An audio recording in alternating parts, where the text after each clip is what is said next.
Yeah. Good evening and welcome to the February 16, 2026 meeting of the City of Tuscaloosa Planning and Zoning Commission. Any written comments sent to staff were forwarded to the commission directly. At this time, I'd like to introduce staff. We have Jimbo Woodson, Deputy City Attorney, Michael Garner, City Engineer, Zach Pons, Director of Planning, Leota Coyne, Principal Planner. There are 9 members of the Planning Commission, all of whom were appointed by the mayor for staggered terms with the exception of the City Council representative who is appointed by the City Council. I'd ask the commission members to introduce themselves and state their occupation. Beginning with Mr. Dooley. All right, Vince Dooley, UA Campus Development. Raven Howard, Councilwoman, District 2. Eddie Pugh, retired. Stephen Rumsey, business owner. Dina Prince, attorney. Portia Clark, 311 manager. Tim Harrison, general contractor. Bill Wright, business owner. There were sign-up sheets located outside for public comment. 4 speakers are allowed to speak in favor of a petition and 4 speakers are allowed to speak in opposition of a petition. All speakers will have a maximum of 5 minutes unless the commission votes to allow a longer time. The commission will take up items in the order of our final agenda. The commission will initially receive a presentation from the staff as to the details of the agenda item. Additionally, we may hear certain matters involving the same property, such as an annexation and a zoning matter concurrently, although we will take separate votes on each matter involving the same property. After the staff presentation, we'll then call upon the petitioner to present their case. The petitioner will have a maximum of 10 minutes unless the commission votes to allow a longer time. At the conclusion of the petitioner's remarks, we'll then call on any party in order of sign-up who desires to support the petition. Thereafter, we'll call upon any party that signed up who opposes the petition. When it's your turn for comment, please introduce yourself, stating your name and address to the commission, provided prior to giving your remarks, and any written comments were included into the record. After receiving the remarks of those who oppose the petition, the petitioner will have the opportunity to respond to those objections. Any rebuttal will be limited to 2 minutes unless the commission votes to allow a longer time. If the petitioner presents any new information in response to the objections, the commission will allow those who oppose the petition the opportunity to respond to the new information only. Any response will be limited to 2 minutes unless the commission votes to allow a longer time.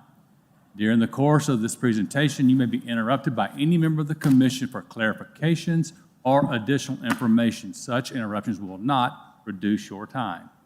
Once the commission members are satisfied they've received all relevant information, I will close further discussion by the public, at which time the commission members will discuss the matter and then vote. After the vote, you are free to leave. These proceedings are video recorded and broadcast live. All in-person public comments should be made at the podium into the microphone. Jurisdiction. In all matters pertaining to the following items, this commission serves as the final authority. 1, subdivisions located within city limits, subdivisions located outside the city limits but within the city's planning jurisdiction. 3, developments with a special district, and 4, an approval letters for developments in historic district buffer zones. As to all remaining agenda matters, including annexations, rezonings, planned developments, and street vacations, this commission serves as a recommending body to the City Council. In that regard, our decisions are in the form of a recommendation to be presented to the City Council. Again, the City Council will make the final decision on those matters. Subdivision approval requires the affirmative vote of 6 members of the Planning Commission. All matters which are recommendations to the City Council require a majority vote for an affirmative recommendation. At this time, I'd ask, do any members of the commission have any conflicts of interest as to any agenda matters before us tonight? If so, please state for the record. Okay, I would ask the staff to confirm on the record that proper notice has been given to all parties in interest as required by law as to all matters before the commission tonight. It has. Great. With that, we will begin with the approval of the minutes. As the Planning and Zoning Commission has received the synopsis of the January 2026 meeting, I move that we dispense with the reading of the minutes of the same unless there are any deletions, additions, or corrections. All those in favor say aye. Aye. Staff? Good evening, Commission. Starting off tonight with the consent agenda, we have one item here. We did not receive any public comment, and we did not have anyone sign up out front. Anyone care to speak for or against this consent agenda? Having heard none, all those in favor of consent agenda approval, say aye. Aye. Those opposed, ayes have it. All right, moving into cases requesting to withdraw, we have two tonight. Both were withdrawn prior to notice. No vote is needed. And into our cases requesting to continue, we have one case, and the applicant is here to request that continuance. Applicant?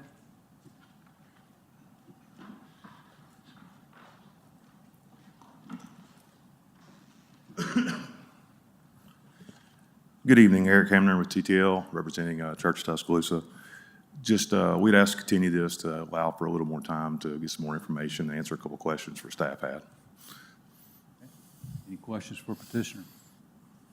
All right, Commission, before us, we have a continuance request for S 1126, TCAT subdivision. All those in favor say aye. Aye. Those opposed, ayes have it. All right, moving into unfinished business, we have a rezoning petition that is Z0126. The City of Tuscaloosa petitions to rezone approximately 11 acres located at 914 through 920 14th Avenue East and 2 through 37 Beverly Heights from SFR4 to SFR1. This is Council District 5, and this was continued from the January meeting. You can see we are just south of University Boulevard here, adjacent to the Highlands. You can see that subdivision today, and you can see that zoning today, it's SFR4. The petition, the city is requesting to rezone from SFR4 to SFR1 at the request of Councilman Tyner. In 2021 framework, this is identified as the traditional neighborhood edge, land use character. This request does conform to the plan as well as the use. You can see that future land use character here. And here are our permitted uses in SFR1 and continued here. We did receive one comment in support, one comment in opposition in the January meeting. Since then, we received two more comments in support for tonight. Do you have any questions for staff? Would you please go back and, yeah. That's what I want to see. Okay.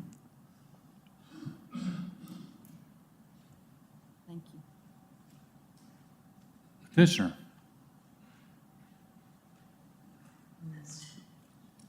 I'm bone on bone, both knees, so it's gonna take me a little while to get up here, but I've got, total knee replacement scheduled soon, so hopefully I can sprint up here the next time I come to see you guys. Thank you all for what you do, first of all. I think, I've been on the council now 29 years, and I think I've only come before the planning and zoning maybe 3-4 times, possibly. I apologize for not coming last month. I didn't, I guess, realize that I needed to be here. I was watching, but I asked for this because I very much believe in framework. I worked especially close with Ms. Kreitz, Mr. Pons through this whole process. This one got past me. If I had seen this proposed change for the entire Beverly Heights neighborhood, I would have not been for it at all. Just a brief history. This neighborhood, of course, is all in my district. It's a very unique neighborhood. They've had a lot of issues over the past several years with, and I love students too, but they've had a lot of issues with, big time parties, mailboxes blocked, driveways blocked.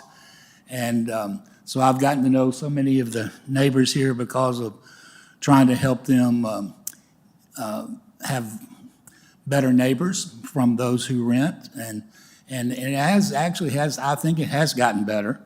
Thanks to the police department and many of the students deciding to play fair, I guess you'd say. But I'm asking for the rezoning because I felt a back to SFR1 because this is a neighborhood that's been barely hanging on for some time. You know, the majority of people are probably rent. Most of the ones who are just wonderful constituents, great people own in there, including my former veterinarian, Dr. McClendon, who's here tonight. But I'm respectfully asking that you vote to change it, or at least allow it to move forward if you decide not to vote for it. So, by the way, I'm Kip Tyner. Forgot I'm Tuscaloosa City Council President, and live in 6 Durrett Grove, Tuscaloosa, District 5. Councilman, my question is, we understand we want good neighborhoods. Can I say this? Sure. I'm wanting to exempt Mr. Furman totally, because he actually is well into his project, the duplex, and it certainly would be unfair whatsoever to try to keep him in any way from benefiting from the zoning that he bought in good faith, built his duplex on. And I'm actually very grateful that he did it, because other than that, I wouldn't have known that the entire neighborhood had been rezoned. So I definitely want to protect Mr. Furman in this effort. I think my question to you is, how does this rezoning, how is it going to affect the change that you mentioned, which you said the neighborhood's kind of hanging on, and it's mostly, I think it's mostly renter or investor-owned properties. Yes, sir. And you have an investor like Mr. Furman who bought a property and is making a substantial financial improvement Yes. there. Yes, he has. And I guess what because if it's mostly investor-owned properties, the incentive for them to make improvements is by the SFR4 zoning. 'Cause I don't think they're going to probably tear down what they have and build a single-family home. That's kind of the same challenge I think Alberta had post-tornado, because a lot of those investors couldn't build back the houses to make the numbers work. Yeah, And nor did it want them to in some cases. Well, true, I get you. I know a lot about that area as well. I think we like seeing change and improvement. And I guess I want more clarification of how, I understand the neighborhood, neighbors in the Highlands, their issues. But again, I want to see the area risen up and improved. I drove through and I was like, there's a lot of rental properties that need some help. So again, back to my question is, how will going to SFR1 positively change Beverly Heights? Well, one thing it will do will sure give a lot of peace of mind to the homeowners in there who have been there for many, many, many years, and they've had to endure a lot. And I think by this change in zoning, there will be even more students. And that's basically, like I said, I love every 42,000 University of Alabama students, but at the same time, there's such a concentration of the students in that neighborhood that it's been detrimental to the actual homeowners. And I think every homeowner is here tonight, too, from Beverly Heights, and I know there's representatives from the Highlands as well. So, I just really think it just helps to stabilize the neighborhood. I'm not, maybe hanging on was not the best choice of words, because I would like to see more home ownership in there, and I still think that's possible. But I don't believe it's possible at all if it's changed, if it remains 4 and not SFR1. Can I ask a staff question? Councilman mentioned about how you want to protect, right, Mr. Furman's. Yes. What does that look like? From a staff standpoint. Right, so my understanding is you would like Mr. Furman's, the one that's becoming the duplex, currently being built, you want that to stay SFR4, That's correct. and then everything else go to SFR1? That's correct. And I've met extensively with the neighbors, and I've met with Ms. Kreitz again today for my 3rd time. and met Mr. Pons as well, and I was told, this can be done, and that would be my wish, because David Furman is also a friend of mine. He's a constituent as well, and I pledged to him, when I make a promise to you, you don't have to worry about me changing my mind. I'll stay with you, and that's what I'm doing tonight for Mr. Furman. I don't want anything down the road, if we have another tornado, hopefully not, prayerfully not, that he would be protected. Any other questions for petitioner from Is that all? commission? It's kind of funny being on this side.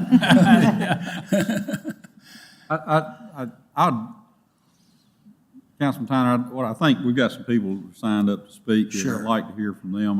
We may want to ask you to come back up and I'll be a few glad to. questions after generating Okay, on that. thank you, Tim. Okay, thank you. Okay, thank you. All right, Mr. Chairman, we have 3 people signed up, and I think looks like we've got one in opposition and one in favor, or 2 in favor, so which one would you like to hear? So we'll go with the one in favor first. Let's go with that route. All right, I think Change. Mr. Herschel Hamner. Okay. Mr. Richard Evan.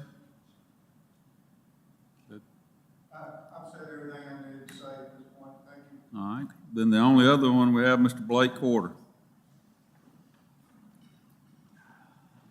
I don't know. Thank you. Thank you. Blake Quarter, 1306 Queen City Avenue, Tuscaloosa, Alabama. I stand in opposition to this. I'm not going to repeat what I said last time. I thought some framework was a lengthy process. The stakeholders were all up here paying attention. This was zoned SFR 4. My concern, I'm here representing 15 Beverly Heights. It's kind of in the corner of that, the southeast corner of that rezoning. My concern is SFR 1, I think Zach told us last time, would be a non-conforming lot size to rebuild in this area. So, there is a precedent. The tornadoes come through, God forbid, a fire. My concern would be I'm now left with a parcel of land that can't be used. SFR 4, minimum lot size is,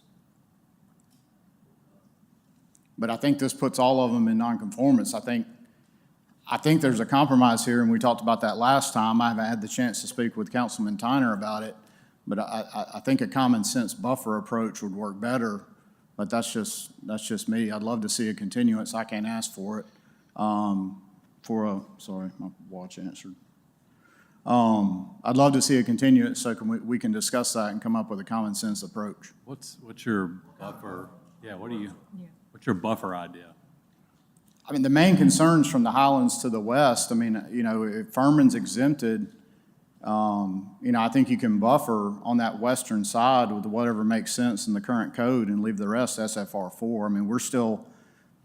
It's still SFR 4 to the east directly to the east and south of my lot. Can you show us your lot? I don't know how to draw on it. Nope. The second circle, And you've already torn that structure down? right there. It's vacant now? Is that what you said? No, the one circled, it was taken in a tornado, a tree fell on it, and we rebuilt. Okay.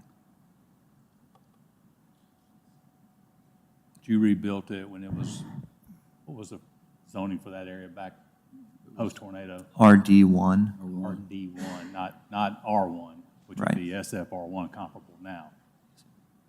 That's my concern. You take a neighborhood basically to a whole non-conforming with the current zoning. So How would is- we address that, Zach? Right, so the minimum lot size for an SFR 4 is 7,500 square feet, and then SFR 1 is 12,000. Sorry, yeah, 12,000. So these lots will be smaller, so when you're redeveloping, say hypothetically on his property, there is no house there and they want to redevelop, they're going to have larger setbacks in SFR 4 versus, or SFR 1 versus SFR 4, which is going to constrain what they can build on. So it's really going to make a smaller house. And in smaller mine- structure. Mine in particular, I have a corner and I have a drainage ditch on the north side. So, Blake, is your concern, I'm sorry, I may not have been paying attention in the first part, is your concern that if you ever had an issue with this, had a fire or had another tornado, you couldn't build back on this lot? That's my main concern. That's your main concern? Okay. That seems to be the concern of the majority of I guess, the developers that have property in this area, so. I mean, even the homeowners that are represented in favor of this potentially wouldn't be able to rebuild if a fire or a tornado took their house. So Bill, Tim and Bill, can you clear it up? Are they asking us to rezone it and the lots won't even meet the zoning size that we're asking? Is that what we're talking about? A certain number? Currently, they'd be non-conforming. Non-conforming. Currently, they'd be non-conforming. But The Pons, you want SFR1. to chime in? Right, so the lot sizes, when we went through framework, we were looking at use, lot sizes, and then just kind of the general area through the future land use character map as to what we were gonna identify for each each zoning in the future. And for this one, you can see there are smaller lot sizes. And so through that, if you have SFR1 on this lot, you're gonna have 35-foot rear setback versus SFR4, you're gonna have a reduced rear setback. So you can minus out this clock. So, you have your typical lot size, you're gonna have an area that you can build in, and that area is gonna be smaller with an SFR1 versus SFR4. Because with an SFR4 lot, you're gonna have less setback restrictions, so you're gonna get to be able to build a little bit bigger of a structure on a smaller lot versus the opposite. So am I hearing Mr. Porter correctly that basically, I don't know what the percentage would be, but the majority of the houses that are on these, if we took the SFR, would all be non-conforming? Yeah, the lot sizes would be non-conforming. They would still be able to build back. Build It would back, just but be it's a smaller a lot more restricted than they would be today. I have two questions, Zach. First one is, so if it was rezoned to SFR4, then a developer would do like they do at the university. They would buy 3 lots, get the lot line removed, and then build something comparable to what Mr. Furman built. And that would be permissible, correct? I think so if it was rezoned to SFR1, they could consolidate the lots and build something larger, yes. But with SFR4, they couldn't build anything big on one lot. They couldn't, no. So they would They'd have to have to buy consolidate. additional lots to accomplish that. Right. They would still be restricted to the size of the lot. hold on, is Mr. Furman not building a big structure on one lot? I think thought he was. They're under construction right now. Yeah, he's Yeah. building by right. But he didn't have to buy more than one lot to do so. He's building a bigger house because he's got less setback. But the height allowed by both zonings is the same. That's my understanding. That's right.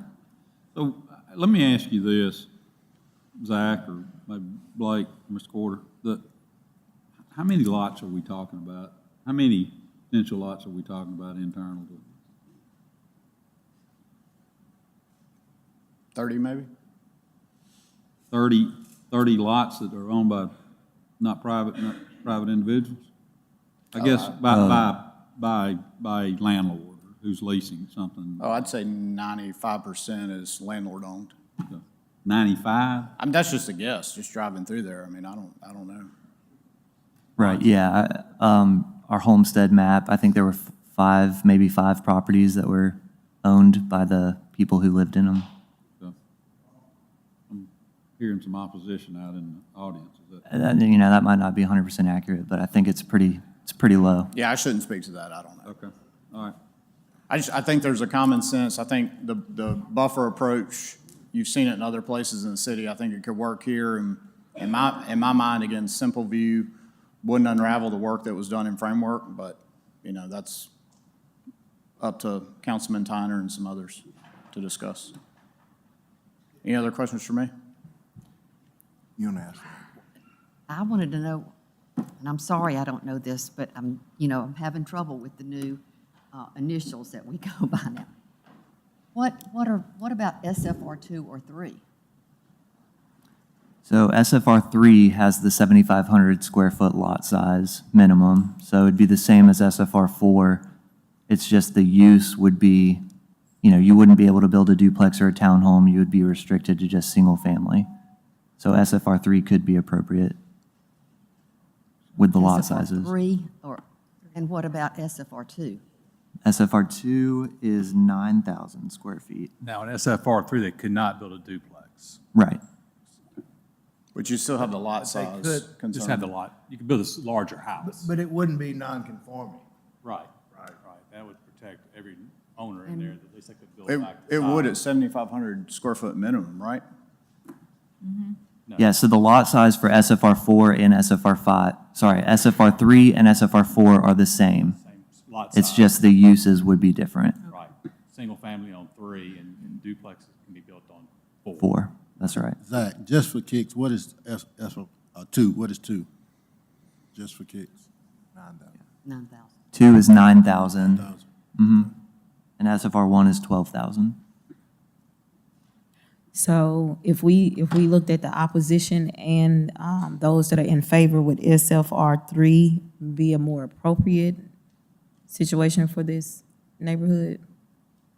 Yeah, the lot sizes would be more appropriate to SFR 3 than SFR 1. But As they exist today. SFR 3 would be no duplexes. That's right. Well, that certainly sounds better to me. What about the current houses? Like if they had a fire or something, they would just have to build back a smaller house still? They could, or they could get a reduction of setbacks through the zoning board of adjustment based off their lot sizes. But if it was SFR 3, they could build back to their current size, right? They could more likely build back to what currently exists today on that lot, if it was SFR 3. With the special exception, or the variance from the minimum building line, correct? So SFR 3 is going to have the setbacks and the lot size that would be more conducive to what exists today.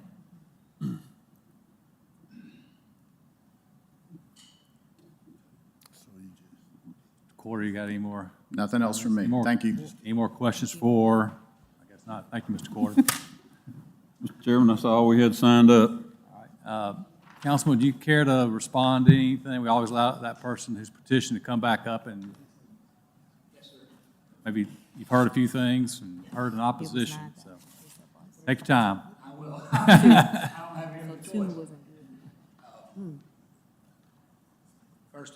First of all, I want to recognize and thank all of the neighbors who are here tonight and realizing that it's not just the Highlands that is our concern. The main concern started with the residents of Beverly Heights themselves. And then, of course, the Highlands became involved because of the duplex backing up to them, and I appreciate them. They're both just so many wonderful people I've worked with. And I also want to thank Mr. Furman. We've had great meetings.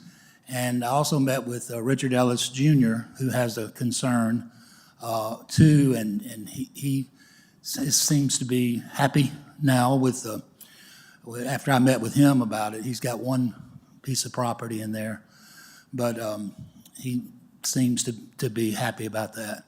I think the only thing, and I'll say this because I don't want any, SFR 3 would allow no townhomes and no duplexes, correct? Do y'all? That is correct. Neighbors understand? So what would be, so the protection we were looking for was no duplexes and no townhomes. That's correct. So in your opinion, do you think that, and Ashley and staff, do you think SFR 3 would be able to give the neighbors the protection of no duplexes, no townhomes, and would be a better fit than SFR 1?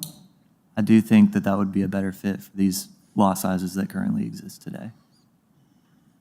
Okay, does everyone understand?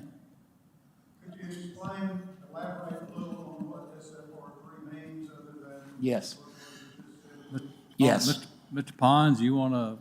Yeah, I've got it. Yeah, Mr. Pons, if you will, but I understand here that the discussion about non-conforming lots would go away if we went SFR 3. Correct. So the non-conforming lots, SFR 3 would get rid of that, and also would allow no townhomes, no duplexes. And honestly, from what I'm understanding from staff, SFR 3 is really what the neighborhood wants. Yes. Is that correct? I mean, that protects the current homeowners there because, like I said, they would still be in conforming use. Sure. At SFR 3. It does, now, one thing it doesn't do, it doesn't, there's the height still the same as SFR 1, SFR 4, so the conversation about height of a house in there could still be the height that's being built now by Mr. Furman. So height limit still where it is. That makes sense? But it wouldn't be a Would be a townhome or a duplex. duplex. Right. And so I believe that was discussed at some point, or that maybe 3 would have been actually the best option. Tonight, this is new for me, so tonight, if the commission desires, can there be an amendment on the floor from SFR 1 to SFR 3? Yeah, so y'all could do the recommending body with the condition that if you were going for, and say hypothetically you wanted to do, we recommend approval with the SFR condition 3. that it's SFR We 3 also- instead of SFR 4. We're still going to protect Mr. Furman on SFR 4 So for there's that still one an lot. Yes, sir. exemption. Okay, so, You'd add that in your condition. I would insist on it because I think it's strictly fair. Councilman, I agree with you if we've made a commitment. I guess my only question is, Jimbo, are we opening ourselves up any issues down the road with another homeowner that might feel different in that area if we did this? Because this is in essence spot zoning. Spot zoning is not our problem when we have a master plan. So And we have a master plan, so spot we wouldn't open zoning, ourselves up to any issues. spot Okay. zoning is just an adjective. Okay, that's fine. Okay? What about the lot that is closer between Furman and University Boulevard? Isn't there a lot between them? I mean, are you going to leave it 3, or are you going to let it stay 4 also? I don't know who owns it. Yeah, I would prefer just the one lot to stay Mr. Furman's and keep it.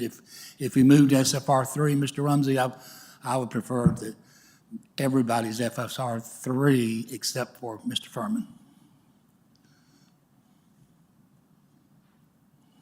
Okay? all right, so, any more comments? No, sir. No, sir. All right, so there were new items brought up in this conversation. I guess if anybody in opposition spoke previously, which would be Mr. Corder, do you have any comments based on what you're hearing we're talking about now? I know you had an idea. Do you have any desire? Okay. Yes. Come for the record, and again, name and address for the record.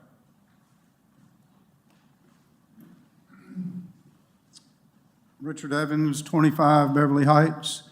I mainly just wanted to clarify a couple of points. There's been much made of the size, the physical size of the building that's being built on number 2, and it is extremely large, and that's obviously the most visually striking thing about it. But for us, as residents of Beverly Heights, it's not the main problem. The main problem with that building is that we've gone from a 3-bedroom, 2-bath structure to a 6-bedroom, 6-bath structure. So we're now talking about considerably more traffic. We're looking at, obviously, at least 6 people living there, plus all of their friends. I'm assuming this is going to be mostly college students, and they typically have more friends, more activity. I would also like to point out that we don't have 5 homeowners in this neighborhood. We have 9.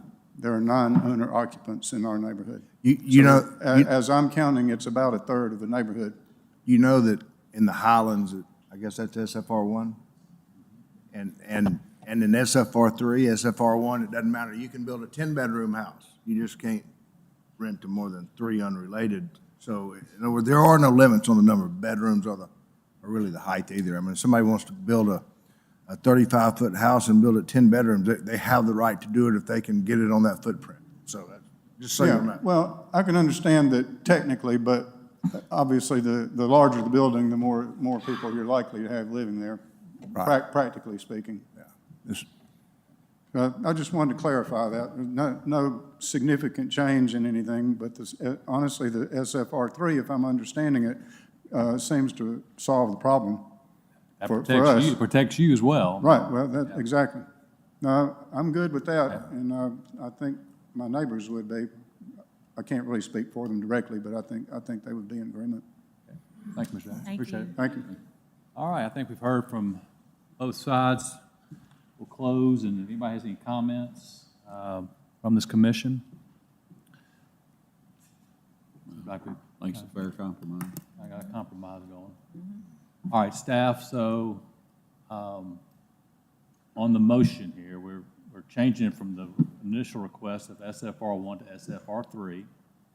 How should we, is Mr. Furman number 2 Beverly Heights, or is there a physical address? It's number 2? Okay. All right, so commission, going to make a motion to, on Z0126, City of Tuscaloosa petition to rezone approximately 11 acres located at 914, 920 14th Avenue East, and number 2 through 37 Beverly Heights from SFR to SFR4 to SFR3 with the exclusion of lot number 2 Beverly Heights to remain at SFR4. Motion to approve? Second. Mr. Dooley? Yes. Yes. Yes. Yes.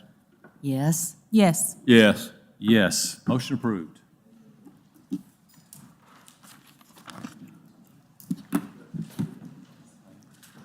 We'll give folks a Yeah, second here. anyone's here for this case, they're free to leave.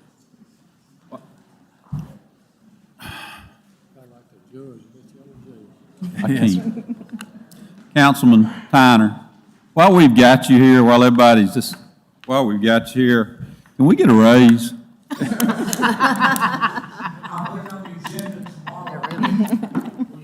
I mean, I got you. You know, yeah. thank you. Well deserved. Okay, A raise, you gotta start at something to get a raise. I just want a cocoa. I can't, yep. Thank ethics you. violation. I'll get you in trouble. Already. Be another write-up match. You're right.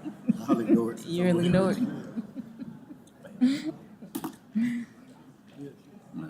Again. Now, let me take a break from the patch. Yeah. Yeah.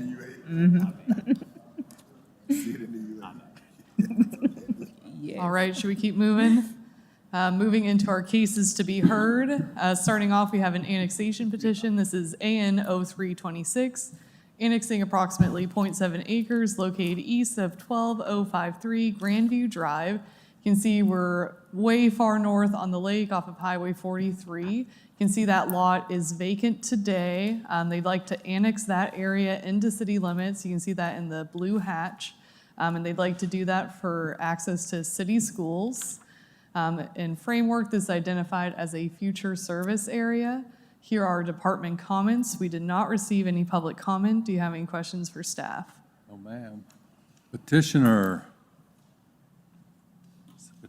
here for the annexation request.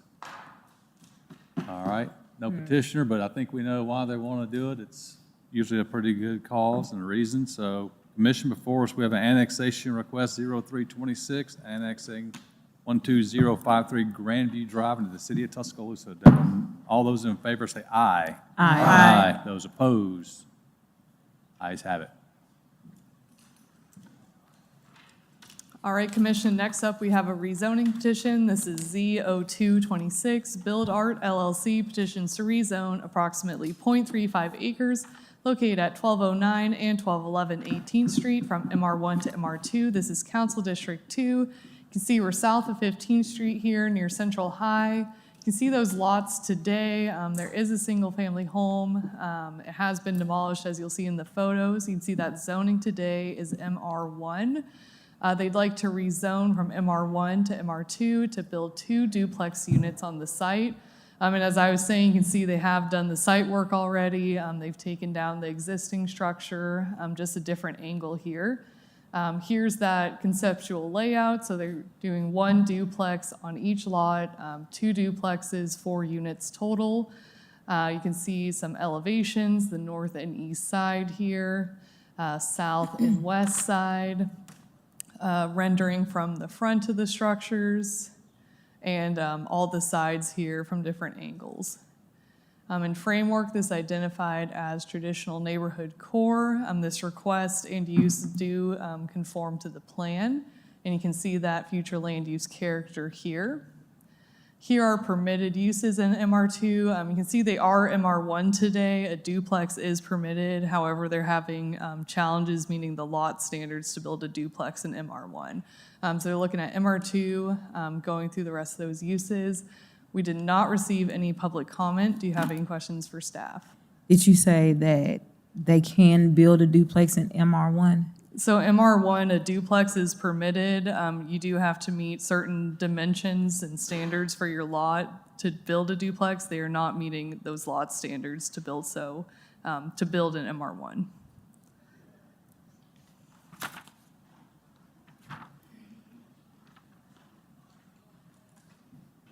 Mr. Chairman, Chris Centel Engineering.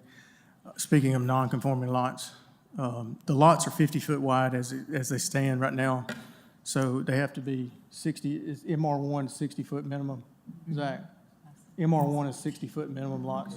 65, I believe. 65 feet. Our lots are currently 50 feet, so there's no way we can meet the MR1 standard. So we requested for MR2 so we can have a 50-foot wide lot. Which is the same standard. If you look across the street and on the side, it's the same similar product that he's already built and constructed. Where you say across the street? You see the MR2 right there? Okay. That way. Very unique. And he's here, the developer's here, he can answer your questions. Okay. Name and address for the Marcus record. Minges, 2316 University Boulevard. Can we go back to it? Because I'm dealing with old pictures again. Remember last time we were up here, I was had the nails driven in my coffin. It's also MR2 across the street. So that's not MR2 over there. This is an old map. Directly across the street of it is MR2. Is that correct, Zach? He's building 4 townhouses right there right now. Go. So this is an old map.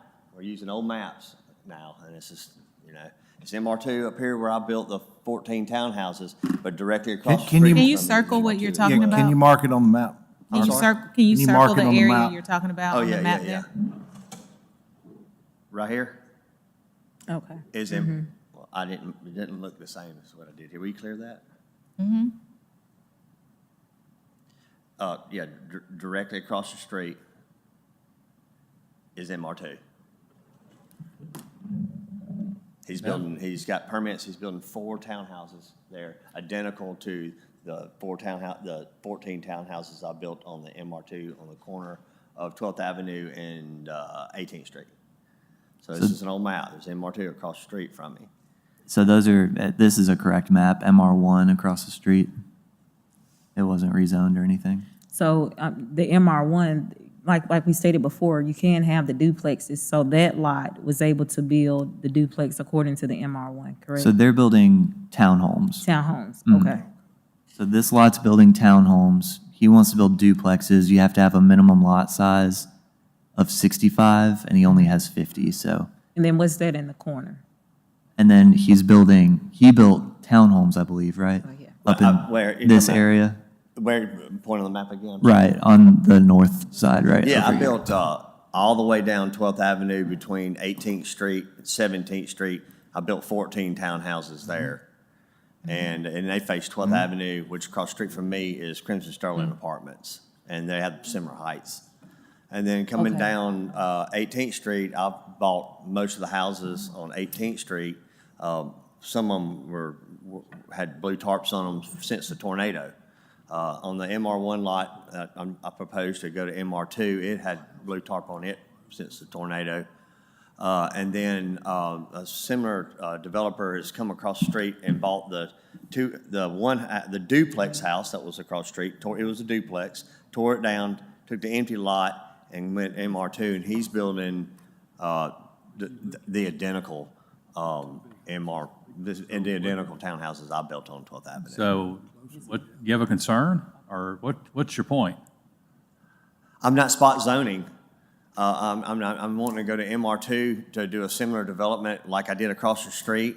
And I'm not wanting to go MR2 to do a similar development, which is being built across the street from me.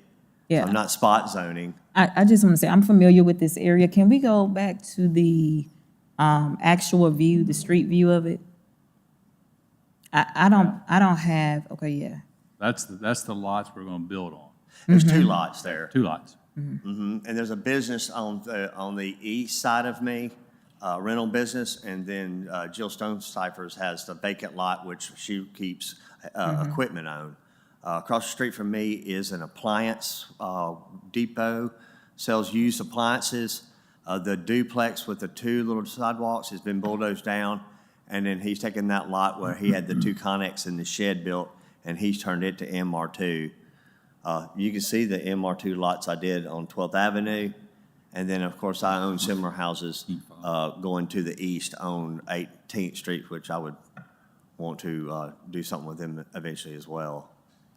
I'm very familiar with this area. I don't have any issues with it. I think we're in a pretty good spot, Mr. Mingus. So Okay. Again, back to my. Any other questions? No? All right. Anyone sign up for this one? Anyone care to speak for or against? Thank you. All right, Commission. Before us, we have Z0226 Build Art LLC petition to rezone MR1 to MR2, the address of 1209 and 1211 18th Street. We have a motion and a second. Motion. Second. Mr. Rumsey. Yes. Yes. Yes. Yes. Yes. Yes. Yes. Yes, motion approved.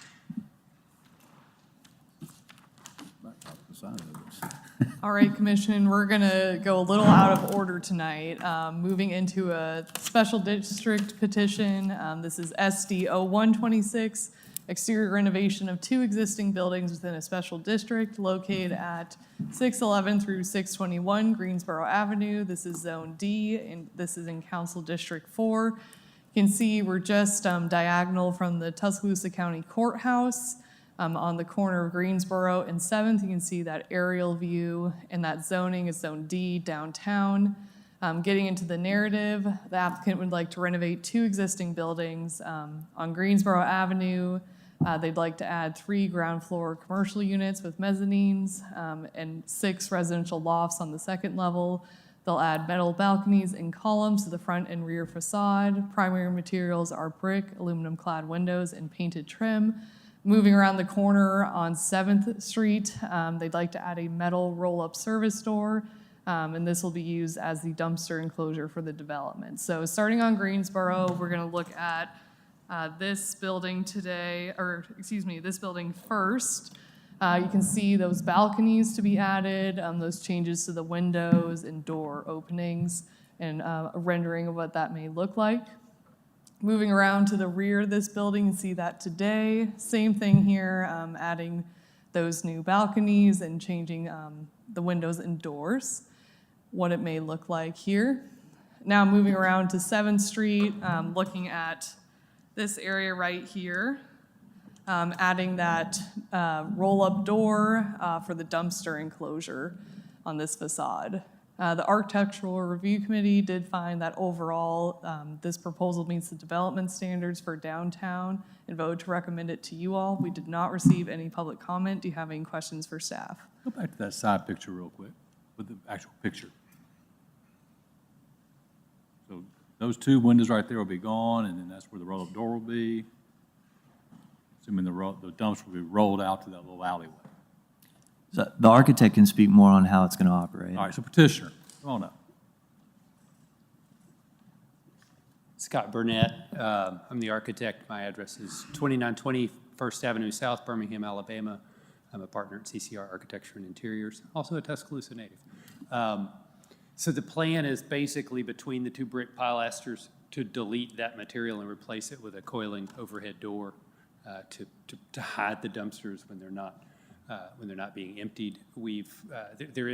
There's a plan to basically ease that curb so that the truck could mount the sidewalk to empty the dumpsters and then close the doors back. There'll be a side door on the side of the building, you can see on the side elevation, that will allow access, on the rear of the building, I should say, that would allow access for folks who take trash in their. Access by the tenants of the. That's right. Okay. So you got 3 commercial spaces, and then. That dumpster, What's it gonna service? I'll speak to what I know. That dumpster will service the lofts above, the 3 commercial spaces on the ground floor, and Charles also is part owner in the corner building, so whatever comes there next, it's basically vacant now, so whatever comes there next would also be serviced by that dump. There's room for 2 dumpsters in there. 2 dumpsters? Yeah. Rolling dumpsters?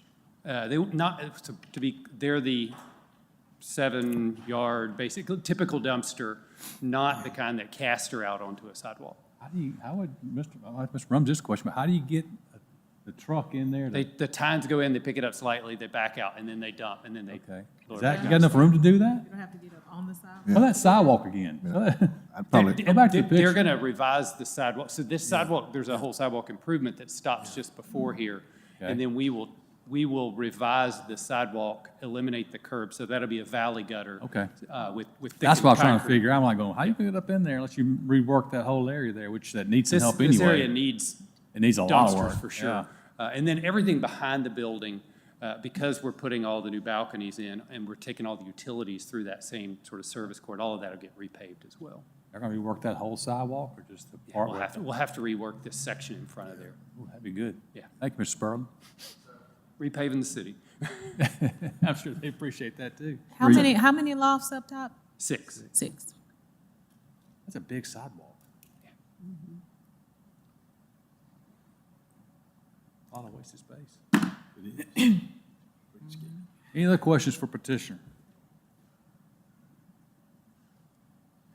Thank you. Thank y'all. Anyone care to speak for or against this petition request? Having heard none, I always think Mr. Spurlin does good work downtown. I call him the mayor of downtown. He absolutely fundamentally changed downtown Tuscaloosa. Really did. and that building needs it. This one needs it, It needs it. It's long overdue, Mr. Spurlin. You may need to run for Yes. mayor, Mr. Spurley. I call him the mayor. All right, Commission, before us we have, let's see, we got a couple things, don't we? All right, hang on one second.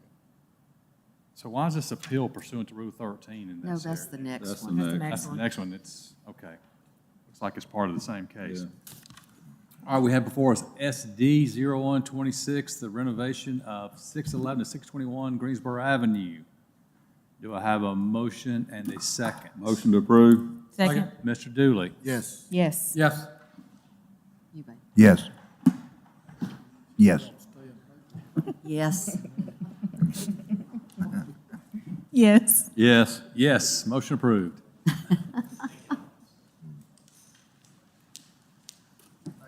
Thank you. Thank you. All right, next up, we have an appeal pursuant to Rule 13. Beaker Property Group petitions to waive the bar against reconsideration within 6 months and place the following previously denied petition on the March 2026 agenda.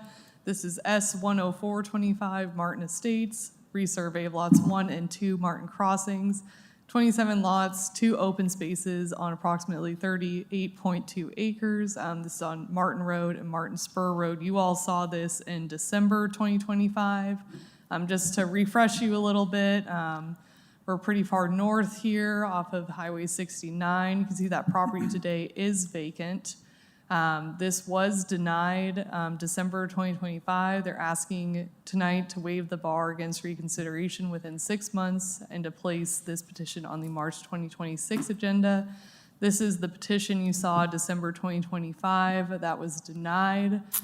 This is a letter from the applicant, just kind of speaking to what they've addressed since then. So shared access drive, traffic study, and looking at the impact to the adjacent properties. They have submitted a revised plat. You are not voting on this tonight. You're voting to hear this come back next month. So just so you can have those side by side. We did not receive any public comment. Do you have any questions for staff? So again, we're just allowing them to vote and allow them to come back with a revised plan.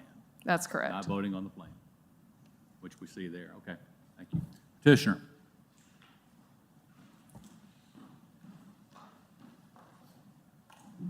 Good evening, Commission. I'm Robert Martin with Duncan Coker Associates, representing Beaker Property Group. We've made a good deal of progress with this project, made several changes that I want to go through with you. And if you're so gracious, we would like to represent this at the March meeting next month. So the first thing we've done is, on the original plan, we had a shared access drive down here in the southwest corner. We've done away with that altogether and turned that into 2 estate lots. So originally it was 3 lots with the shared drive. Now we're looking at 2 lots with 100 foot of frontage each that will have independent driveways. The second thing we've done is we've commissioned a traffic study that will be submitted with the next submittal. We're looking at Martin Road and the impact this development will have to Martin Road. So that will be submitted with the next submittal deadline. And then the third thing we've done is there was some discussion at the last meeting about the adjacent property on the east side and the west side. We've increased that rear setback to 70 feet, which is double the required minimum of 35 feet. And we feel like that's matched the offset that the adjoining property is. So we're going to be 70 feet off that property line. So that's the 3 main things we've changed. We've been in contact with the surrounding property owners, the ones that we can contact. It's kind of difficult since there's not a HOA. We're having to chase these people down, but we've been able to get a hold of most of them. That's been my question. I can't recall what kind of conversation you had with the adjoining neighbors last time you came before us, but obviously you've taken good advice and made an effort to meet with them now about this presentation. And we talked to several of them before the last meeting. There was only 3 of them here. We talked to 5 or 6 of them, so that's probably why the others weren't here. But we've been back in contact with them and tried to address their concerns. They were okay, and they were good. Sir? They were okay, the ones you talked to, the neighbors you talked to? Yeah, What was their they like feedback? the increased buffer. All right, any other questions for petitioner? Thank you. Again, this is not a vote on this. This is basically just waiving the appeal to come back in next month as opposed to waiting 6 months. Motion to approve. Second. Okay, I'll take a voice vote on this. All those in favor of allowing the appeal for Rule 13 for the Beaker Group for this property, say aye. Aye. Those opposed, the ayes have it. See you next month, if you're ready.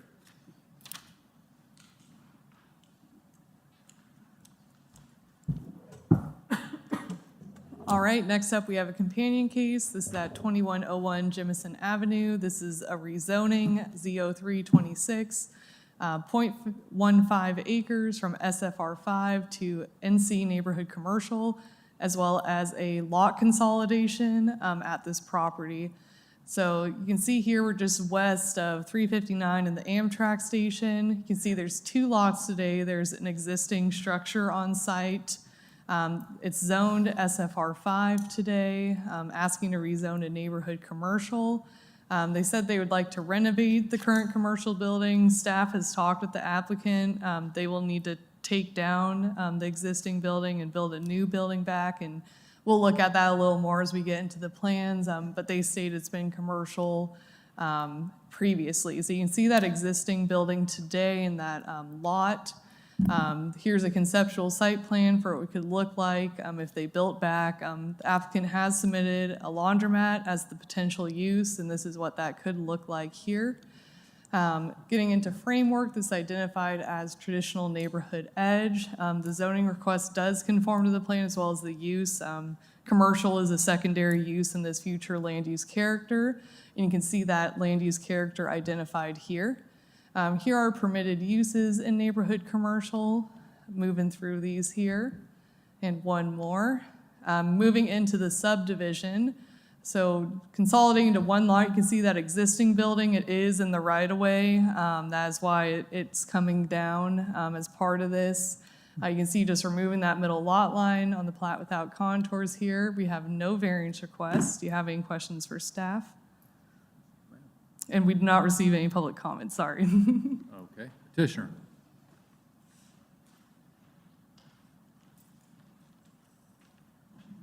Mr. Chairman, members of the commission, Chris Centel Engineering.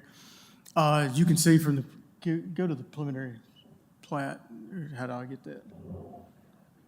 You can see the existing building, which has been there a number of years. It used to be blue. I believe it was a cab company at one time. It is extended into the right-of-way a good bit. So I think that my client wanted to renovate the building, and it got to the point where the renovations were going to be so extensive, it was more than 51%. So without a roof and without an interior or any windows, he's going to have to take it down. So, and he's not here, so I think he's not in the country right now. But his intended use was laundromat. Staff, we talked about in the chair, vice chair, bring back up the rendering again. We talked about the parking. Have we had that conversation with the petitioner and the applicant? The stripe that's in the. Well, we talked about how concern was backing in and backing into a street. Is there a possibility of putting the parking on the side? Well, if we park to the south, there's already a single-family residential home there, and we were trying to avoid any contact with that neighbor. And this is strictly conceptual. We'd have to work through, there's neighborhood compatibility standards and things like that. We haven't gone through the process because my client was intending on using the existing building for his building. So we haven't gone through the process. It will take an architect to design the building, so all that's potential. Well, that the was a parking concern of ours, and it would be a concern if you come forward. So I think make sure that whoever designs it, that's something I think we need to figure out. I mean, if you're concerned about it, think about it. If you push the building to the north and the parking's on the side, the cars are going to turn in, they're going to turn to the building. So it shouldn't be a lighting issue on the house. I would just say that. But all that would have to be, y'all can work on that with staff. So. Yeah. Mr. Garner, you want to say something? Well, I don't want this to go on the record as the conceptual that'll get approved. I think y'all have brought up some very good points that we've discussed. We hadn't even rezoned it yet. Yeah, understood. Yeah. No. Understood. I just wanted on the record. I would like more definites about the parking, and I want to make sure that, first of all, I see several people from my community here that are in the area, so I hope they'll have some comments or share their opinions on this. But I want to make sure that we protect whatever residents are around with the lighting and make sure that the parking is carefully thought out. So I don't want us to. I want to hear their comments for sure, absolutely. But do I need to, until I get a better conceptual drawing? I mean, the developer's not here, so I can't. Well, I would say when people make an effort to come out here and hear a case, if they would like to say something, I think we ought to have an opportunity to say I agree. that. I agree with that, but it also At least you allows, hear it and allows know. me to hear what their concerns are too. Right. If they have any. I don't know if they have would like to exactly. speak, but I hope they do. Yeah. I'm Well, assuming let's- they do. But yeah, absolutely. Any other questions for a petition real quick? All right. Nope. Anyone here to speak for or against this petition request, please come forward and state your name and address for the record. Good afternoon. My name is Linda Green. My address is 2669 22nd Street. Pull the microphone down to touch. My name is Linda Green. My address is 2669 22nd Street. I came tonight to oppose placing anything on that small lot. It sits right in front of the train tracks. We have enough congestion anyway when the trains are sitting on the track. This will add to that congestion. We are trying to revitalize District 2. This will not help us in that effort, in our homes owners and our value of our homes. We petition against placing a laundromat on that lot or any lot. There are many commercial lots in Tuscaloosa that a laundromat can go on, that not there right in front of the train tracks, that sit, as I said before, sometimes an hour at a time. All the traffic is backed up. Directly behind that building. Directly behind it. And it just sits there one day, 2 hours, backing up, the train, backing up. That causes congestion in the whole neighborhood. This is not a good idea, and we petition against it. I thank you for your time. Thank you. Anyone else here to speak for or against? Okay. Anything you want to comment before? It does. Oh, wait, I think we got someone coming back up. One more lady. Bessie Hardy, 2657 22nd Street. I live right on the corner of Jefferson Avenue and 22nd Street. And what Ms. Green just said, we are already congested over there. Like today and Sunday, the bars are just down on the train track. We don't know whether to go around them or what to do, but this is what is happening. We got enough traffic over there already. We don't need nothing else over there. Not no building like that. So let me pose a question to both of you, and one of the things that they're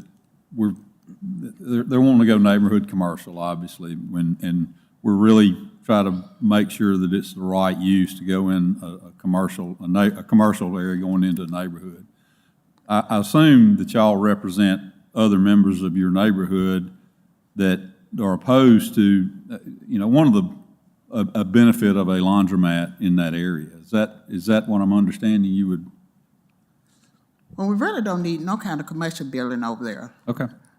And so y'all represent additional people in your neighborhood? Okay. All right. Thank you. Thank you. Thank you. Anyone else speak in opposition? Okay. Anything? Zach, do y'all have a picture of what's there now or something? Yeah, it's an empty structure. So Zach, what is this currently zoned? How long has it been in that condition? It's currently zoned SFR 5. I'm not sure the length of time. 12 years? Oh. That looks pretty like new brick. I can't answer to how long it was in that condition. He started renovations and they stopped. Okay. Because he went too far. So SFR 5 was the new zoning, so basically it was commercial before framework. So. No. I believe this was commercial before zoning. Okay. Zach, can you sell beer in that zoning? In NC, neighborhood commercial, the one that they want to go to, you would be able to get an alcohol license. Now, I would definitely highly be against any of that. Well, you do, that's where I'm getting to. I mean, Yeah. we can draw a laundromat, or we can draw anything, but he doesn't have to build it. I mean, he can sell beer next week. But to get an alcohol license, they gotta come before the council. The council has to approve it. Well, You don't just get one. But then I would like to point out that y'all give them to most people. convenience store would probably be more traffic. I mean, you than a can't sling a dead cat without being able to buy beer. I mean, But I do believe that Ms. Green and the other person, the other resident that spoke in opposition do represent other members of the community.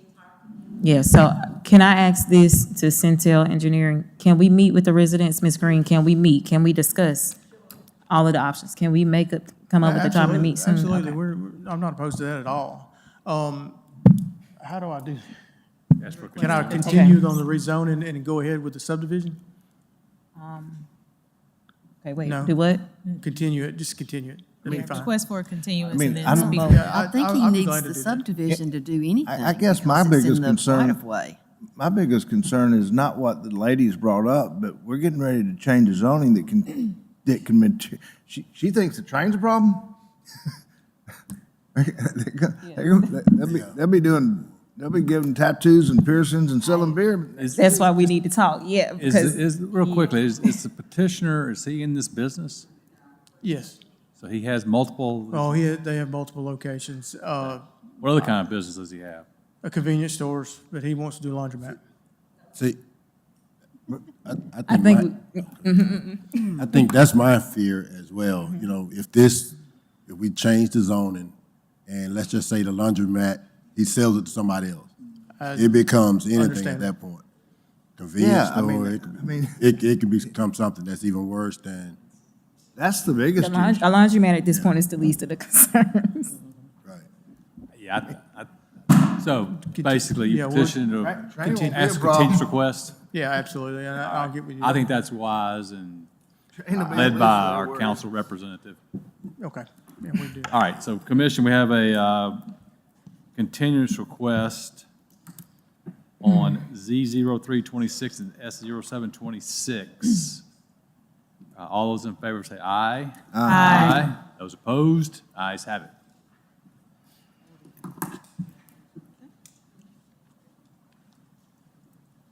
All right, Commission, moving into another companion case. This is the overlook at North River. This is an annexation and subdivision of 22 acres located east of 3621 and 3620 Grand Arbor Drive. Subdivision-wise, looking at 7 lots on those 22 acres. So you can see we're off of New Watermelon Road past the dam here. You can see that land is vacant today. They'd like to annex all that property into city limits. They'd like to annex in for city schools, utilities, and services for a proposed residential subdivision. This identified as a primary expansion area, and here are department comments on the annexation. Moving into the subdivision, so once annexed, looking at 7 lots on those 22 acres, you can see 6 lots fronting on New Watermelon and 1 large lot towards the east. You can see that without contours here. And just zooming in on those lots fronting on New Watermelon, you can see they'll have shared driveways for those lots. We have 3 variance requests. We received 1 comment in opposition. Do you have any questions for staff? Engineering on the variance request. We have no issues with those requests. Thank you. Petitioner.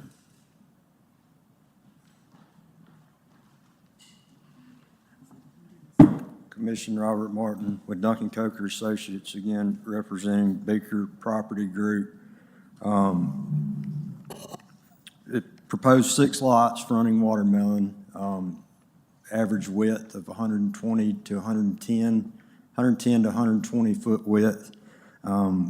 This property is a little bit unique in that, can we go back to the slide with the contours on it? So the developable property, as far as topography goes, runs generally like so and sloping to the rear with a creek along the rear property line. So these houses are going to be pretty close to Watermelon. Obviously, we're going to try to shift them back as far as possible. Depending on whether each house has a basement or not, I'm thinking the houses will roughly be 100 feet off the right-of-way for the northern lots, and then obviously a little closer to the right-of-way the further you get south. And then obviously, as far as buffer goes along Watermelon, these property owners are obviously going to want a tree line buffer, so that will be constructed just to give a visual buffer between the house and the roadway. How much buffer do you have between the front property line to the right-of-way? Currently, it's showing a 35-foot setback, which is the standard for the light residential You zoning. say you're gonna You're gonna back cars out on Watermelon Road. No, sir, they'll have a way to turn around in their driveway. So you're gonna have driveways on 6 lots? 6 different lots will go out So on we've got Watermelon? 1, 2, 3, 4 driveways, and there's space 250 feet between the driveways. A couple of them will be shared driveways. So, okay, so lot 2 and lot 1, I mean, is the space, okay, great. The space between the dash line and then the really dark dash line, is that where they're gonna drive to the outlet that gets them out? Hey, Robert. So lot 1's driveway is here, and then lot 2 will have a shared driveway with a side garage on that side. Okay. A shared driveway with lot 3, okay, and then And then lot 4 and 5 will 4 be and like 5 have so, a shared, okay. and then lot 6 Okay, is okay. up here. All right, so you've got 4 outlets. That's right. Mike, the couple things, number one, the variance on this, right, let me pull up the variance. Half street improvements. Back to the, and you've got half street improvements across the road. I guess that's Sheen's Green. That's No, across Grand the road. Arbor. I think it's Grand I guess Arbor. my concern is, this is, with Wright's Ferry Road, a couple things, with Wright's Ferry Road currently in place, that potentially the growth corridor.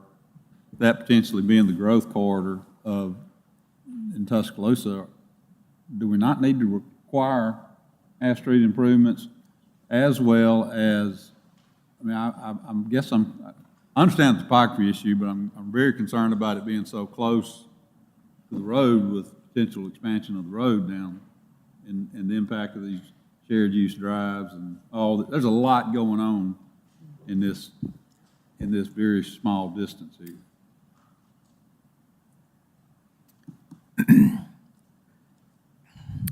Well, I don't necessarily, I mean, it's somewhat of a little bit of an opinion, but, you know, we're requesting them to install the sidewalk.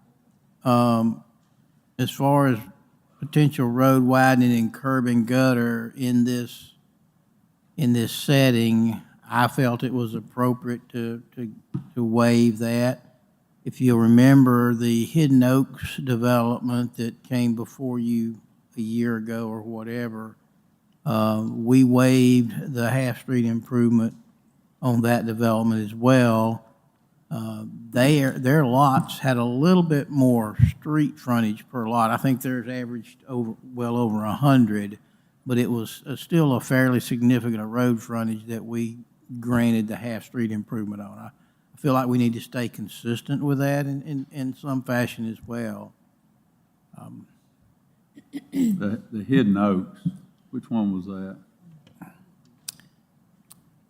It's directly north of this. Westervelt made the petition, and I think it had about 7 lots on it. It carried you all the way up to the cemetery, the old cemetery on the right-hand side of the road, right before you get to Harbor Ridge. It seems like there's 50,000 acres that could be developed that's north of this. And every car up there is going to drive by here. And we're going to empty out driveways on Watermelon Road. I just want to make sure that we're clear that we're going to dump driveways on Watermelon Road, knowing that there's 50 years of development north of it. Robert, how many more acres, what is acreage of lot 7? It's 17 acres. Now, is that buildable future? It could be. There'd be a major stream crossing here, but it technically could be. No plans for it right now. I guess one of the future concerns we're talking about would be is if that was ever to be developed, and how many houses could be there, then they'll be accessing on that second entrance, exit, right? The one, If this piece in the back ever were developed, I would see an access road being. I mean, I guess my concern would be if you're adding cars, then I'd be thinking about a decel lane to get them off the especially for anything on that one, if that ever happens. I don't know if you get that now, or you get that later. We looked at trying to get an access road in here to serve these lots fronting Watermelon. There's not enough space. I mean, if this piece up here ever is developed, I feel like the driveways are gonna have to come off of Watermelon. Yeah, some properties just aren't made to be developed. I mean, it'd be great for 3 houses, but I mean, you know, they could share a drive, but for goodness sakes. Just because there's no room doesn't mean you ought to do it. I mean, look at Woodridge. Look what they did at Woodridge. I mean, they built the road and buffered it off of Vice Mine Road for this very reason, for safety. I mean, we're asking for a long-term safety problem, in my opinion. I mean, I can't imagine you drew this.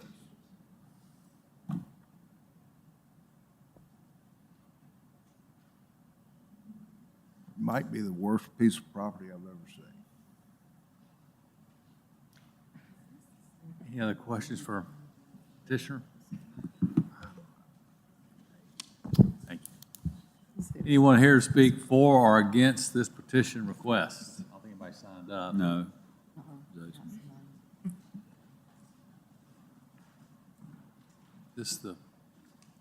Who is this? Good evening. Jason Walker, 618 Kings Mountain Road, and here just personally on the property to the north. So just an update on the Hidden Oaks development overall. I sent an email, I think, that hopefully the Planning Commission will forward us. That kind of summarizes my concerns. And even since that preliminary plat was submitted, we're going forward actually with a final plat that will have half the number of lots, where we're combining some of the lots. So where there was 7 on this stretch, there'll only be 3 now, plus the 1 existing lot. But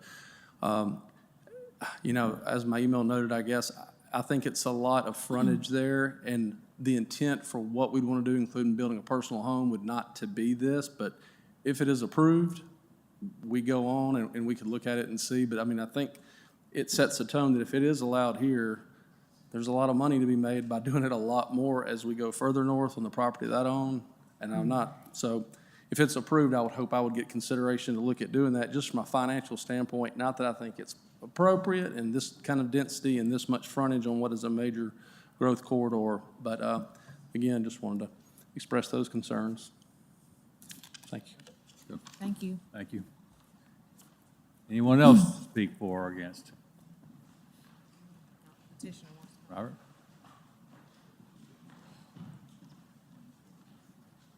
We want to go ahead and continue this, and we're going to reevaluate it, look at the driveways, look at the density, and reevaluate. Okay, thank you. Okay. Thank you. All right, Commission, before us, we have a continuance request for AN 0226 and S 0626. All those in favor say aye. Aye. Those opposed, ayes have it.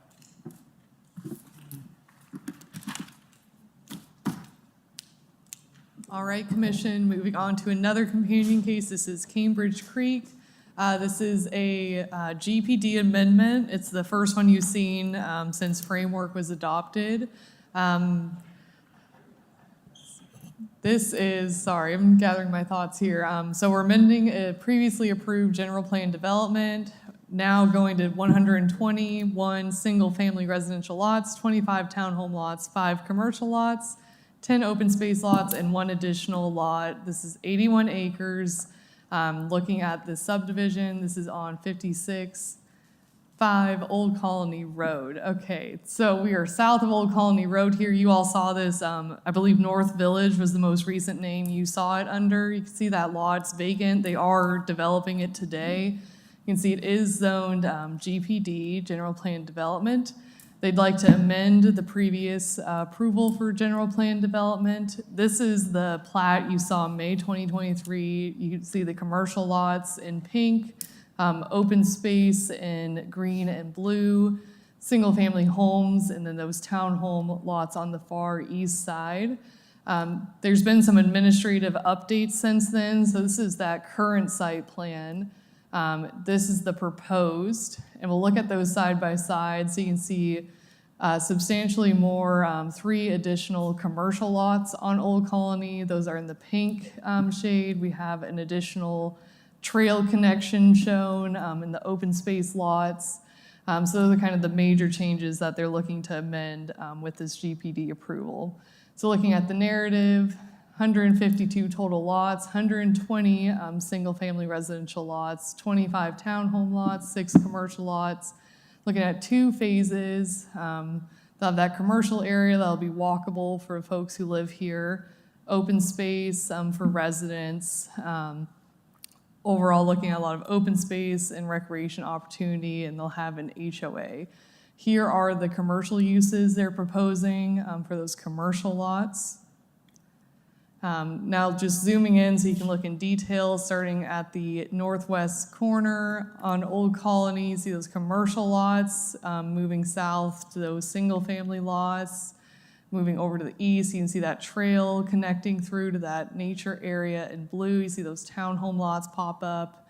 And as we move back north to Old Colony, those additional commercial lots. Here are those proposed setbacks.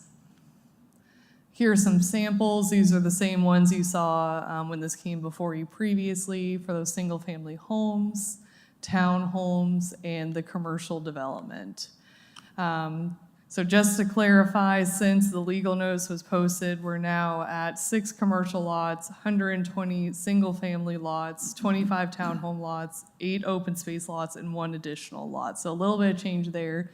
See that plat with contours, without, 1 variance request. Do you have any questions for staff? Yes.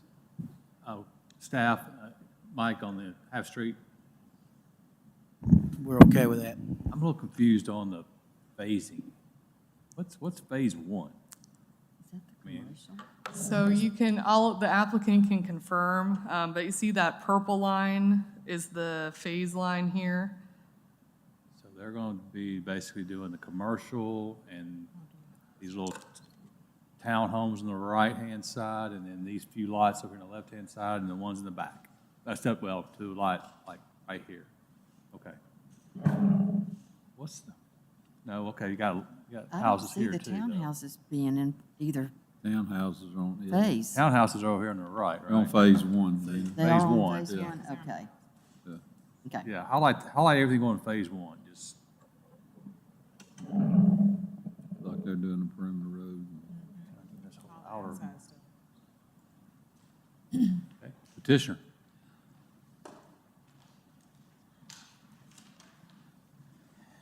Good evening. Tom Sims with Longleaf Engineering, 1927 7th Street, Tuscaloosa. In essence, this is the same plan that was previously approved.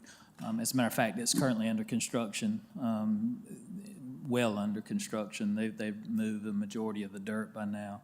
It's a large dirt work operation, but the essence of the modification we're proposing is to eliminate the 9 residential lots that were fronting Watermelon Road and basically converting that into commercial property. I think that makes a lot more sense anyway to have previously with the mixed use fronting Hargrove or Watermelon and with the commercial and the residential. I think it makes a lot more sense just to have all that residential, and that's the new plan if you guys are on board with it. Any questions for petitioner? Maybe a unicorn, lessening density and more green space. Mr. Sims, you don't often get to do that, do you? No, I do not. All right, thank you, sir. Anyone that cares to speak for or against this request? Anybody in the commission have any comments? If not, Commissioner, for us, we have GPD 0226 Cambridge Creek. I'll go through all that. Do I have a motion and a second for those changes? Motion to approve. Mr. Rumsey? Yes. Yes. Yes. Yes. Yes. Yes. Yes, motion approved. Commissioner, we have for us, we have PS 0226 Cambridge Creek. Again, with 1 variance request, engineering has no issues with. Do I have a motion and a second? Motion. Second. Mr. Dooley? Yes. Yes. Yes. Yes. Yes. Yes. Yes. Yes, motion approved. All right, moving into preliminary plat. This is S0826 Channing Park, number 2, subdivision consisting of 6 lots and 1 open space lot on approximately 7.2 acres located at 5851 31st Street. This is Council District 1. You can see we're just west of Culver Road and east of Joe Malisham. You can see that lot today is vacant. They'd like to split it into 6 lots fronting 31st Street and then have an open space lot off of 32nd Street. You can see that without contours here. We have 1 variance request. We did not receive any public comment. Do you have any questions for staff? Engineering. We are not in support of that variance request. Okay. Petitioner.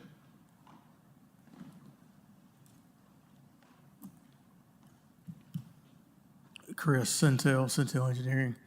We're proposing 6 residential lots. The half-street improvements, we're asking for half-street improvements because of the utilities and the ditch line that's existing out there, that exists out. Do we have a street view of this at all? Okay, there's a, and I will attempt to use this. There's a ditch that runs just in front of the property line. It's about 2 and 2.5 feet, some places 3 feet deep. And we just installed a pressure sewer on that side of the road too, that's right up next to the edge of pavement. There's water line, utilities that are existing there now. If we do the half-street improvements, we'll cover all those, or either have to do it. You can see the ditch, you can see how it's done now. And we're limited on space. Also the curb and gutter, there's no curb and gutter on 31st Street existing now. So all the water that runs through that ditch, we would have to address that for 6 residential homes.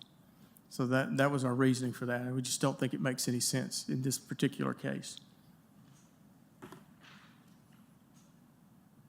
I have a question for Mr. Gardner. Mr. Gardner, you said that you don't support the the variance. No, in this case, I don't, that road's not very wide. Okay. There are drainage issues in this area. I think the half-street improvements would be a benefit to both the future residents and also the traveling public here. Thank you. Mm-hmm. I respectfully disagree. The drainage issues there's on Lot 6, the east side of Lot 6. That's the reason for the open space. There's so much drainage problems in the backside of this lot. We felt like it was the most responsible residential development was for only 6 to minimize the number of lots. I mean, with the acreage that we have and sewer available in front, we could make it a lot more dense. You can make it more dense if you don't do the half-streets improvements. I mean, the pressure sewer is fixed, it was being TV'd today. What? So, the lines were being TV'd today by the city. That pressure sewer is fixing to come online. Why was the pressure sewer installed? Was it installed for this? Not for this particular project, but it was installed for the 31st Street to have. The city installed? The county, this is part of that county-city project. And we just installed it, and we did alter the location of 31st to put the pressure sewer on the south side of the line of the road. I think we're gonna be in a situation where we're gonna lean on our engineer's opinion. I don't know if that gives you an idea of. I just don't see any feasible reason for it. You want the vote? I want the vote. Yes, because that ditch has been existing and it drains, the ditch drains. So I actually was there Sunday, so. All right, any other questions for petitioner? Anyone care to speak for or against this petition request? We had one Please. guy. What do you think? Yeah, signed up? yeah, I got one guy, Mr. Anthony McCray, I think. Name and address for the record, please. Anthony McKay, 5722 31st Street. Good evening. Thank you for allowing me to speak. As I've said before, I've been before this panel before. I suspected this problem would come up again, and here we are. Thank you for listening to me. Indeed, that water problem does come all the way from Joe Malisham Parkway, shoots down that particular drain that Mr. Chris Centel talks about. It's gonna overrun any particular drain system that he's gonna put in that ditch line, and it's gonna go all the way down that ditch line. It's gonna catch that ditch line and curve around the backside of that property all the way back around, and it's gonna swamp that land no matter how he does it. We talked about that when they wanted to make that a particular commercial site. I'm here in opposition of this particular project in particular because there are so many unsettling questions. I don't speak on just my behalf, but I speak on the behalf of the community at large because we have made our presence known here before. I speak as a representative for the people because I do the footwork in this area, in particular the old age people who cannot be here, but I do have at least 4 people here that's present in this vicinity here today. And I do come and talk to Mr. Zach and others in this particular meeting here tonight. My concern here tonight is that this petition is unacceptable, particularly because there has been no advance notices to the community concerning the specific plans concerning this particular proposal to the community at large. There has been no proven proof of the zoning standard has been met whatsoever. Although there are multiple concerns that I have about this project, my chief concern tonight from the community is that my city official here do not allow this project to be possibly proceeded without requiring specific plats or reviews that's usually criticized as a lack of due process in land use decision or the failure to follow subdivision or zoning procedure. Ladies and gentlemen, is this not rubber stamping approval, which is basically saying it's allowing a passage of the builders to present a plan without the community understanding what those plans are. And I will say that if you go and do footwork in the community, knocking door to door like I do, you can find that majority of those people's at home. And you'll find out exactly how those people feel about what's gonna happen in their community, because I do.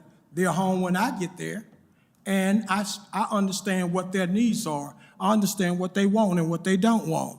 And that means that if the engineers or the developers or the planners go and knock on those doors, they'll be there for them as well. Because why? They are sickly, they are elderly, they're old, and they will be there. I've got witnesses that's shaking their head. They're there. So they got district councilmen that can knock on those doors and meet the same people and get the same responses that I get. Ladies and gentlemen, we want residential as opposed to commercial. So residential is invited. But when you put 6 locations there, when you put, I'm concluding my message, but when you put in particular, I'm a very good friend of Chris Tintel and Mr. and Mrs. Tintel. They do my work. I'm very responsive to their engineering work. But when you put, in this particular case, 1.5-inch pipe in that ditch, and I ball a ball of tissue paper up in my hand, and I use it to clean myself, and it clogs up that particular 1.5-inch line, and you got 6 lots there, and they do the same, and that toilet line clogs up, and you got 12 families across the street who do not have bathroom privileges, we got a problem. When you decide that one lot is too little to build and you compress 2 lots together or 3 lots together and decide to build a bigger building on 3 lots, and you come to city council and get approval, and that 1.5-inch line is there, you got to come back to the council and put bigger lines in, then the city waterworks got a problem. We cannot. Thank you very much. Thank you. For listening. Okay, is that the last person who signed up? That's the last person. Anyone else care to speak for or against? Mr. Centel, you have any rebuttal to what you heard? Okay. You care to come back and speak again? Just to be clear, you are calling for the vote. Pardon? You still going to call for the vote? Absolutely. Okay. The sewer system would adequately take 6 lots. They would have to be on grinder pumps. So, I would say to you, obviously, the city is not going to approve a project that the sewer doesn't work. And at the end of the day, I don't know what, I think the last time this came before us, there was a commercial venture that was going to go on this lot. I think it was a moving or an office supply place. And it wasn't from yeah, us. I think the residents came out against it. And I understood that process. I did understand that the residents, it was in a business in a residential district. I don't understand the opposition of residential in this area where you've got 6 lots. I will say to you that if I've got a city engineer recommending that we have half-street improvements, I'm going to vote in favor of my city engineer because we have to rely on him. If we don't rely on him, then we don't need him. I mean, I think that, I understand that his concern, so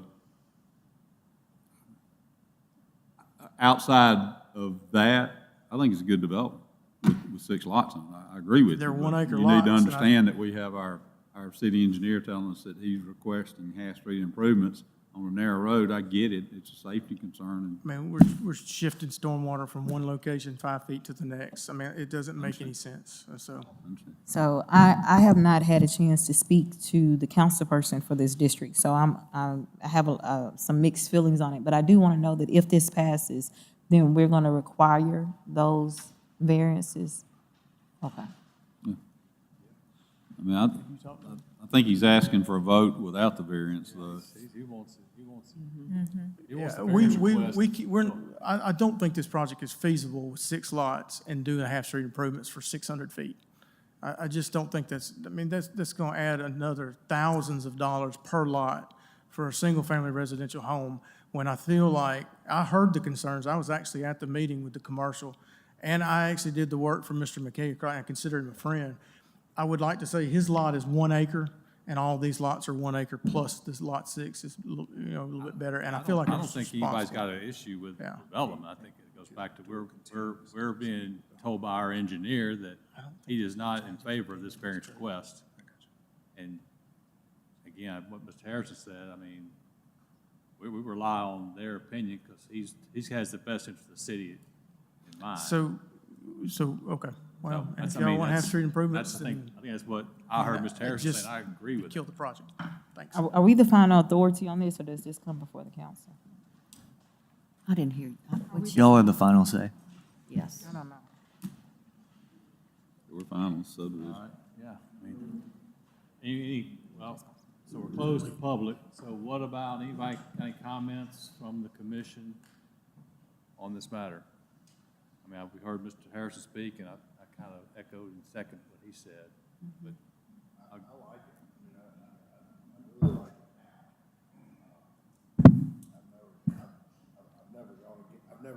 I've never voted against what Mike said over before, but I really like this development now. I wasn't really sure in the beginning, but now I'm. Okay, any other comments? So, I mean, Mike, I just want clarification right now. So you're saying you recommend the half-street improvements is based off of what's there now. Can you give me just, run out the pros and cons Well, I from think your there's engineering perspective? several things. One is, this area is an area that's very poorly drained. Okay. I think that ditch is gonna hold water constantly. More than it does now, right? Because I know it holds a little bit now, right? Well, I don't know that I want to say more than it does now. There will be a little bit of increase in runoff with the driveways and the rooftops and so on and so forth. Okay. But there you're going to have, without a drainage system and the roadway improvements, you're going to have the potential for stagnant water in front of all these 6 houses. Secondly, this is the second time this piece of property has been looked at, and I think there's going to be some more potential development to come in this particular area. It's getting, there's some attraction to it. That's a fact. The road is minimal in width and shoulder. If you look back at the picture, and even Mr. Centel's statement, there's just very little shoulder. There's no runoff on the side of this road today. It needs to be widened if we're going to substantially increase the traffic over time. Gotcha. So long-term, we're looking at long-term vision here. We know future development is coming. So it's advantageous right now to start doing, widening and everything, anything we can do to control the runoff Yes, sir. at this point. Yes, sir. Gotcha. All right, thank you. Thank you, Mark. I just want to say, I like the development, and I know that this area is attractive for development, future development, but I do agree with the engineer that we don't need to give a variance to the, we need to support what our engineer has said about this variance. However, I am conflicted as being a member of the council. I'm conflicted to not know how the council member for this district feels and to hear the comments from the majority of the people that did show up in opposition. So I'm a no, but I do understand that this area has a lot of potential for development, future development. Whose district is it? This is District 1, Joe Eatman's. Who? Joe, Eaton. Councilman Eatman. Any other comments from commission members? So we don't, just commissioners help me with this, because I'm kind of torn a little bit too. This could come back again. Obviously, the use of this property for housing is probably, we all agree, is probably the best use. Because as one of our commissioners said before, it came back as an office warehouse or something. So it's nothing to say that if we deny this, it won't come back as something else that's worse than what we're looking at right now. Is this one of these 6-month rule deals if we voted? So yeah, if we vote, this petitioner has 6 months, he can come back unless he asks for an appeal like we heard earlier. He can come back. He can come back, but he has to come back for the appeal first and wants to come back at an earlier time. I mean, I'm sitting here looking, it looks to me like it's just a short cutoff road. Where's all the growth coming from? I may not have it. I'm trying to figure out where okay.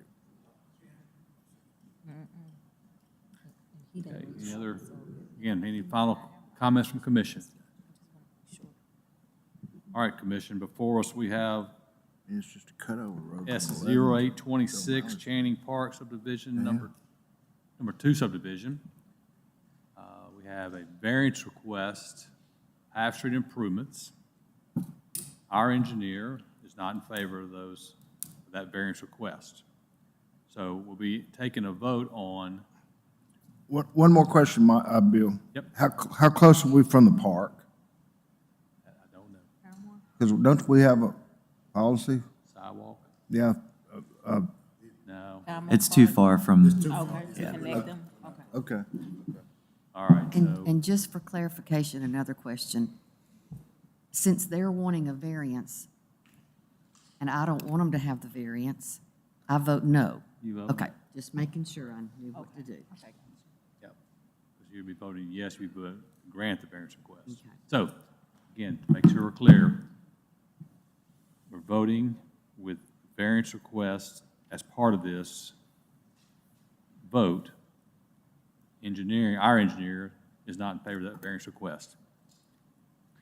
So we have a motion and a second on this petition with the variance request. Mr. Chairman, motion to approve. Second. Mr. Dooley.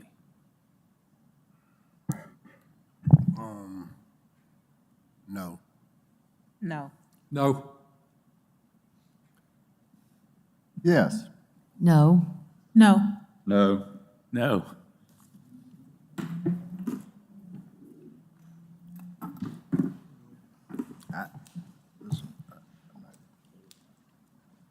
All right, Commission, another preliminary plat. This is SO 926, resurvey of lots 11 and 12, Hagler Mill Estates Number 2, reconfiguration of 2 lots on approximately 2.7 acres located at and around 15846 Edwardian Drive. This is not in city limits. You can see we're far north off of Tiers Patton Road. You can see there's 2 lots here today. They're reconfiguring those and really just, the only change is this little piece right here, just about 20 feet of change to those lots. You can see that without contours. One variance request. We did not receive any public comment. Do you have any questions for Engineering, staff? Mr. No objections. Petitioner, can't wait to hear this one. Petitioner, No half street improvements on this one. sorry? No half street improvements on this one. Chris Centel Engineering. Was concerned about his frontage for his existing boat dock, to lot 12R. So they agreed to move it, and it made the water extend out a different location, so it gave his boat room, and it continued to give lot 11R enough room for a boat dock as well. Thanks, sir. Anyone care to speak for or against this petition request? Commissioner Forest, we have S 0926, the resurvey of lot 11 and 12 Haggard Mill. One variance request, cap sewer. Engineering has no issues with it. A motion and a second. Motion. Second. Mr. Rumsey? Yes? Yes. Yes. Yes. Yes. Yes. Motion approved.